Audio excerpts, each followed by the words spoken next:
बहुत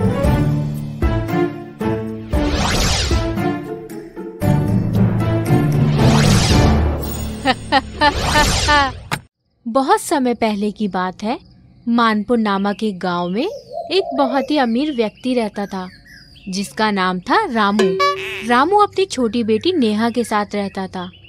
नेहा की माँ सुधा की एक दुर्घटना में मौत हो चुकी थी, जिस कारण नेहा की देखभाल करने वाला कोई नहीं था।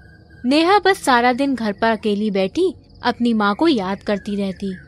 ये देखकर रामू को बहुत तकलीफ होती थी। एक दिन रामू का दोस्त बिरजू उसे सलाह देता है कि वो दूसरी शादी कर ले, ताकि नेहा को माँ की कमी महसूस ना हो। इसलिए एक दिन रामू गांव की ही एक सुंदर लड़की, जिसका नाम रीमा होता है, उससे मंदिर में शादी कर लेता है। अरे रीमा, आज मैं बहुत खुश हूँ क्योंकि आज नेहा बेटी को नई माँ जो मिल गई है। चलो मैं तुम्हें नेहा बेटी से मिलवाता हूँ, वो तुम्हें देखकर बहुत खुश होगी। रामू जब नेहा को रीमा से मिलाता है तो वो खुशी से फूले नहीं समाती, क्योंकि उसे नई माँ जो मिल गई होती है। नेहा बेटी, ये तुम्हारी नई माँ है। अब तुम्हें घर में अकेले नहीं रहना पड़ेगा। तुम्हारी नई माँ तुम्हारा बहुत अच्छे से ख्याल रखेगी। हाँ नेहा बेटी, अब मैं आ गई हूँ ना। अब मैं सारा दिन तुम्हारे साथ ही रहूंगी, तुम्हें छोड़कर कहीं नहीं जाऊंगी। इस तरह नेहा को नई माँ मिल जाती है। सब कुछ अच्छा चल रहा होता है। तभी एक दिन रामू को कुछ दिन के लिए किसी काम के सिलसिले में गांव से बाहर जाना पड़ता है। रामू के गांव से बाहर जाते ही रीमा अपनी बेटी को छोड़कर शॉपिंग पर निकल जाती है। इधर बेचारी नेहा अपनी माँ को हर जगह ढूंढने लगती है।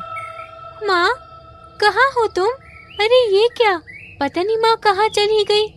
वो तो कहती थी कि मुझे कभी अकेला नहीं छोड़ेगी। लगता है माँ को कोई जरूरी काम होगा, इसलिए अकेली चली गई। मैं उनका इंतजार करती हूँ, फिर जब वो घर वापस आएंगी तो मैं उनके साथ खूब खेलूंगी। ये सोचकर नेहा दरवाजे पर बैठी रीमा का इंतजार करने लगती है। रीमा घर पर खाना बनाकर भी नहीं गई होती है, जिस कारण नेहा भूखी ही बैठी उसका इंतजार करती रहती है। इस तरह शाम हो जाती है। तभी रीमा बहुत सारी शॉपिंग करके घर लौटती है। अरे माँ, तुम कहाँ चली गई थी? मैं कब से तुम्हारा इंतजार कर रही थी। मैंने सुबह से कुछ खाया भी नहीं है। मुझे बहुत भूख लग रही है माँ, मेरे लिए कुछ खाना बना दो ना। अरे बेवकूफ कहीं की, क्या तुझे खाना भी बनाना नहीं आता? क्या मरने से पहले तेरी माँ ने तुझे कुछ नहीं सिखाया? मुझे लगा कि तूने मेरे लिए खाना बनाकर रखा होगा, लेकिन तू है कि खुद ही यहाँ भूखी बैठी हुई है। वो तो अच्छा हुआ कि मैंने बाहर ही कुछ खा लिया था। चल अब बातें बंद कर और ये सामान उठाकर अंदर ले आ। मैं बहुत थक चुकी हूँ। मैं अपने कमरे में सोने जा रही हूँ। मेरे उठने से पहले तू घर का सारा काम कर लेना, समझ गई? ये कहकर रीमा सारा सामान बाहर ही रख देती है और अपने कमरे में जाकर सो जाती है। इधर नेहा बेचारी सामान उठाकर अंदर ले जाती है और घर का काम करने लगती है। अरे ये नई माँ तो बहुत गंदी है। ये मुझसे घर का सारा काम करवाती है और खाना भी नहीं देती। फिर नेहा रोते रोते जमीन पर ही सो जाती है। थोड़ी देर बाद रामू वापस आता है और नेहा को जमीन पर सोता देख परेशान हो जाता है। अरे नेहा बिटिया, क्या हुआ तुम्हें? तुम जमीन पर क्यों सोई हो? और तुम्हारी माँ कहाँ है? नेहा रोती हुई रामू को सारी बात बताती है। क्या रीमा की ये मजाल कि उसने मेरी बेटी को भूखा रखकर उससे काम करवाया? नेहा, तुम यहीं रुको, मैं अभी उसकी खबर लेकर आता हूँ। रामू गुस्से में रीमा के कमरे में जाता है और उसे उठाता है। रीमा रामू को गुस्से में देखकर घबरा जाती है। हाय, मर गई रे। अरे ये रामू कहाँ से आ गया? ये तो कल वापस आने वाला था, इतनी जल्दी कैसे आ गया? अरे रीमा, यह मैं क्या देख रहा हूँ? तुम मेरी मासूम बेटी को भूखा रखकर उससे घर का काम करवा रही हो और खुद यहाँ आराम कर रही हो। बस अब बहुत हो गया।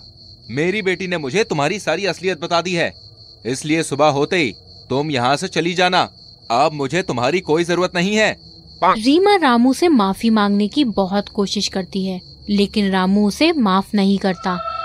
अरे ये नासपीटा रामू मेरी इतनी माफी मांगने पर भी मुझे माफ नहीं कर रहा। मैंने तो ये सोचकर रामू से शादी की थी कि रामू के पैसों पर ऐश करूंगी, लेकिन वो तो मुझे घर से निकालने वाला है। अगर ऐसा हुआ तो मैं सड़क पर आ जाऊंगी। चाहे कुछ भी हो जाए, मैं यहाँ से नहीं जाऊंगी। फिर अगली सुबह रामू सोकर उठता है। अरे लगता है कि कल मैंने रीमा को कुछ ज्यादा ही डांट दिया। मुझे उससे घर छोड़ने के लिए नहीं कहना चाहिए था। अरे आखिर उस बेचारी का मेरे सिवा इस दुनिया में है ही कौन। चलो उससे जाकर मैं माफी मांग लूंगा। पहले मैं तैयार हो जाता हूँ। फिर रामू तैयार होने के लिए आईने के सामने खड़ा हो जाता है। रामू आईने में जैसे ही देखता है उसकी आंखें फटी की फटी रह जाती हैं, क्योंकि वो आईने में दिखाई नहीं दे रहा होता। अरे ये क्या, मैं आईने में दिखाई क्यों नहीं दे रहा हूँ? कहीं मैं कोई सपना तो नहीं देख रहा? रामू परेशान हो जाता है और रीमा रीमा चिल्लाता हुआ बाहर आता है। बाहर आकर रामू देखता है कि कुछ गांव वाले उसके घर में जमा हुए हैं और रीमा एक कोने में बैठी रो रही होती है। रामू उसके पास जाता है। अरे रीमा, ये गांव वाले हमारे घर पर क्यों जमा हुए हैं और तुम इस तरह से क्यों रो रही हो? तभी कुछ लोग बातें करते हैं। अरे राम राम राम, बड़ा ही अच्छा आदमी था रामू, लेकिन किसने सोचा था कि इतनी जल्दी उसकी मौत हो जाएगी। हाँ भाई, तुमने सही कहा। रामू मेरा जिगरी यार था, लेकिन अब क्या करें, भगवान की शायद यही मर्जी थी। रामू ये सब सुनकर दंग रह जाता है। अरे बिरजू, ये तुम क्या बोल रहे हो? अरे मैं मरा नहीं हूँ, मैं जिंदा हूँ। ये कहकर रामू बिरजू को जैसे ही पकड़ता है, रामू का हाथ बिरजू के आर पार हो जाता है। रामू मर चुका होता है और भूत बन गया होता है। अरे ये क्या हो गया? मैं तो सच में मर चुका हूँ, लेकिन ये सब कैसे हुआ? मुझे तो कुछ भी याद नहीं है। फिर रात के समय, अरे अब क्या होगा? मेरी बेटी का ख्याल कौन रखेगा? मेरी पत्नी रीमा का भी रो रो कर बुरा हाल हो चुका है। रामू बाहर बैठा सोच रहा होता है। तभी उसे रीमा कहीं बाहर जाती हुई दिखाई देती है। रामू उसका पीछा करने लगता है। रामू देखता है कि रीमा बिरजू के घर चली गई है। रामू भी वहाँ चला जाता है। वो किसी को दिखाई नहीं देता। अरे वाह रीमा, तुमने क्या चाल चली है। तुमने रामू के दूध में जहर मिलाकर उसे रास्ते से ही हटा दिया। अब उसके सारे पैसों की तुम अकेली मालकिन हो गई हो। अरे बिरजू, ये सब मैंने तुम्हारे लिए ही तो किया है। तुम तो यही चाहते थे ना कि रामू के मरने के बाद मैं और तुम शादी करके उसके पैसों पर ऐश करें। हाँ रीमा, तुमने सही कहा, लेकिन अब हम उस नेहा का क्या करें? अरे बिरजू, तुम उसकी फिक्र मत करो। अब से वो हमारे लिए नौकरानी का काम करेगी।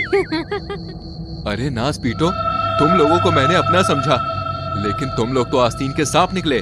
मैं तुम दोनों को नहीं छोड़ूंगा। फिर अगले दिन से ही रीमा और बिरजू रामू के घर में आकर रहने लगते हैं। इधर नेहा अपने कमरे में बैठी रो रही होती है। तभी रीमा वहाँ आ जाती है। अरे ए नेहा, तू यहाँ क्या कर रही है? चल घर में जाकर झाड़ू पोछा कर, चल भाग। लेकिन माँ, मुझे भूख लग रही है, पहले मुझे खाना दे दो, फिर मैं काम करूँगी। क्या कहा? तुझे खाना चाहिए? रुक, अभी तुझे बताती हूँ। रीमा नेहा को मारने लगती है। तभी रामू का भूत वहाँ आ जाता है। अरे डायन, छोड़ दे मेरी बेटी को, मत मार उसे। लगता है तू ऐसे नहीं मानेगी, तुझे सबक सिखाना ही होगा। ये कहकर रामू नेहा के शरीर में समा जाता है। फिर नेहा में शक्ति आ जाती है और वो रीमा के बाल पकड़कर खींचने लगती है। हाय दैया, अरे मर गई रे। अरे अरे लड़की, छोड़ मुझे। अरे बिरजू बचाओ। रीमा की आवाज सुनकर बिरजू वहाँ आ जाता है। नेहा बिरजू को जोर कर तमाचा मारती है, जिससे वो दूर जाकर गिर जाता है। अरे मर गया रे। अरे इस छोटी सी लड़की में इतनी ताकत कैसे आ गई? क्यों आया ना मजा? मैं नेहा नहीं, रामू हूँ। रामू, तुम लोगों ने मेरी दौलत पाने के लिए मुझे जान से मार डाला। अब मैं तुम्हें जिंदा नहीं छोड़ूंगा। रीमा और बिरजू रामू के सामने दया की भीख मांगने लगते हैं, लेकिन रामू उन्हें माफ नहीं करता और मारने लगता है। तभी वहाँ रामू की पहली पत्नी सुधा की आत्मा वहाँ आ जाती है। अरे रामू, ये तुम क्या कर रहे हो? अगर तुम इन्हें मार दोगे तो इनमें और तुम में क्या फर्क रह जाएगा? इन्हें अपनी गलती की सजा मिल गई है। ये लोग अब भिखारी की जिंदगी जिएंगे। छोड़ दो इन्हें। रामू सुधा की बात मान जाता है और उन्हें छोड़ देता है और बिरजू दुम दबाकर वहाँ से भाग जाते हैं। फिर उस दिन के बाद से रामू और सुधा भूत बनकर ही अपनी बेटी नेहा की देखभाल करने लगते हैं। हाँ, मजा आया ना कहानी देख के? तो जल्दी से हमारी वीडियो को लाइक करो और शेयर करो, और ऐसी और कहानियाँ देखनी है तो चैनल को सब्सक्राइब करो और हाँ, घंटी को दबा देना। मिलते हैं एक और कहानी के संग। ख्याल रखना।